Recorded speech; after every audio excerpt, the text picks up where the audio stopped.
Another soldier was deployed in the same area as I was in Iraq 2003. He was in infantry, but he was highly regarded among soldiers. Among with the rest of his unit, he made up a special team of soldiers that didn't really have a formal name. They were tougher than most. His team was often sent on secret missions and would be away for weeks at a time doing who knows what. Sometimes the soldiers would tell bits and pieces of their stories, and that's how I've got mine. Once the group returned looking especially haggard, I asked one of the soldiers in the group what had gone down while they were away. He told me that he wasn't allowed to tell anyone, but after a little complaining, me and my other buddy got him to open up. He started asking us not to tell any other soldiers, which is completely crazy. When these stories are shared, they sort of turn into legends. The soldiers remember them during risky situations to motivate themselves. He continued to explain, and he was on a mission to a city in Iraq. He couldn't say where, to recover a soldier who'd been captured a few months ago. At the time, he had no idea who they were being sent to recover. Anyhow, he explained that his team was airlifted to about 6 miles away that they thought the prisoner would be. On the hike to their destination, they hiked through a desolate forest, where they set up a quick camp where they would hide until nighttime. The leader began to tell them their plan. They would sneak to the edges of the prison, and the second half of their men would skirmish and draw attention, while the other half would use stealth and sneak into the prison and grab the target. When everyone understood what they needed to do, they took a few hours rest and waited until night. An hour after nightfall, the prison guards changed for the night shift. That's when they planned to attack the prison.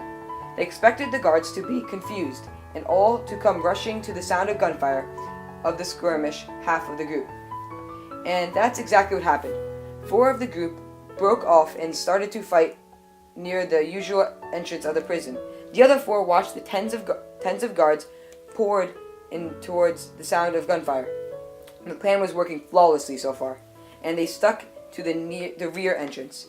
Not a single guard remained, and they walked straight through the barbed wire gate into the prison. According to their leader, they would find their target on the 3rd floor. They advanced into the stairwell and ran up to the 3rd floor. Unfortunately, they came across a group of guards moving their target. As they stumbled into the wing of the cells where their hostage was kept, the enemy guards spotted them and started firing at them. One of the guards threw a grenade, and the 4 soldiers scattered and hid behind whatever they could. Apparently, all of the soldiers scattered in opposite directions, and one of them wasn't able to get away in time. He was lost. The rest of the men were separated, and our storyteller explained that he was the only one who remained conscious and in shape to fight. He tried to radio the other group, but he realized a small chunk of metal inside his radio. It wasn't going to turn on anytime soon. He looked at his friends, and before running off, he promised that he would come back for them. Then he dashed down the hall. The guards were starting to catch on to the soldiers' plan, and were beginning to retreat back inside the prison. Understanding this, the soldier quickly weighed his options. He chose to return to his comrades and abandon his mission of retrieving the hostage. He went straight back the way he came, to find the part of the hallway was blocked off, and a slab of concrete was in the way. A guard had also realized what was going on and started to shoot at and chase after the soldier. Quickly, the soldier returned fire and scattered off the guard, who yelled for help and hid behind a concrete support beam. The soldier then figured a way to navigate back to his friends. He came to a plan. He kicked out the glass panel next to him and climbed outside the prison. 3 stories above the ground, he felt afraid for the first time of the evening. He took a deep breath and walked the 2-inch concrete ledge to the next glass panel. He made it safely to the other side, only tripping 1 time in the process. He shattered the glass with the hilt of his rifle and continued in the direction of his friends. He heard one of his friends yell and the sound of gunfire. He said, "It's me," at the top of his lungs to prevent being torn apart. His comrades were in rough shape, and each had some broken bones or gashes that needed attention. There were 3 of his comrades, and he could only carry 1 at a time. So he told them that he would take the lightest first, so he could return faster for the next. So he picked up the lightest of the three and gave his rifle to the remaining two to help them defend themselves in case of ambush, and sprinted the 200 yards to the edge of the prison. After getting to the end of the prison, he sprinted back to the prison to retrieve the rest of the fallen soldiers. He successfully returned to the other two soldiers and was surprised to see that one of the soldiers was up and responsive.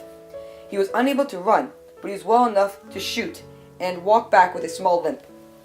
The other soldier was badly wounded and had 5 bullets into his leg and some shrapnel in his lower abdomen. As a result, the soldier had to carry his body back outside the prison walls. However, on their way down the cold, dark stairway, an enemy spotted them and started shooting, and hid under a wood barrel at the bottom of the stairway. The soldiers then hid, and the slightly wounded soldier watched the other side of the stairway so people could not shoot them from behind. The other soldier took command and threw a grenade down the stairway, and then the enemy scattered. They then advanced down the stairway until they hit the bottom, where they decided that they had to leave now because enemy reinforcements will come shortly.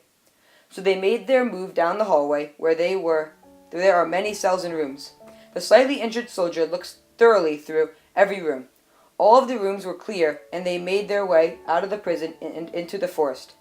While going into the thick brush, the soldiers, including the 3 other soldiers from before, and shots fired at them from a distance. The enemies kept firing at the soldiers who were almost at the edge of the forest. The soldiers had to get on the ground and try to flee from the hundreds of bullets above their heads. The 3 other soldiers then fired back with precision and picked off few by few, while the injured soldiers were leaning against a rusty shipping container. The air was full of dust, and no one could see what they were doing. Once the enemy stopped firing, they ran into the dense forest. All of the soldiers, now reunited, walked with caution until they reached the plains. Once there, the soldiers assumed that the helicopter was going to pick them up in 45 minutes. 40 minutes later, the helicopter came and picked them all up. They all complimented the main soldier on his bravery and valiant effort. In the process, we lost 1 soldier in the beginning of the fight, and he will be remembered forever. A couple months later, the main soldier, whose name cannot be announced, got many medals for his bravery and the honor he brought to the United States of America.